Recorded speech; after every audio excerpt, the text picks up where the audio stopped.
మీ అందరికీ వందనాలు. ఈరోజు దేవుని వాగ్దానం.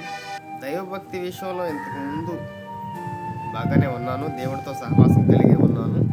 అయితే ఇప్పుడు వచ్చేసేపాటికి దేవునితో అంత అనుబంధం కలిగి ఉండడానికి ప్రయత్నిస్తున్నా కానీ నా వల్ల కావట్లేదు, నా ప్రయత్నం సరిపోవట్లేదు అని చెప్పేసి మన జీవితాల్లో కూడా అంత భక్తి లేకుండా ఉంది. అంత మొదటి ఉన్నంత ప్రేమ అయితే లేదు, కానీ ఇప్పుడు తగ్గిపోయింది చాలా వరకు.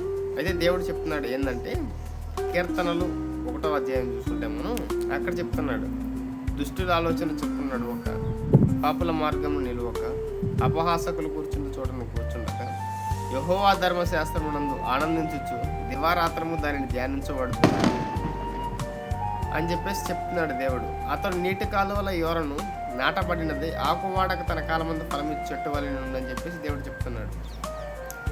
అయితే దుష్టుల ఆలోచన చొప్పున నడవమాకండి, పాపుల మార్గం నడవమాకండి, అపహాసకులు కూర్చుంటూ కూర్చోమాకండి అని చెప్పేసి దేవుడు చెప్తున్నాడు.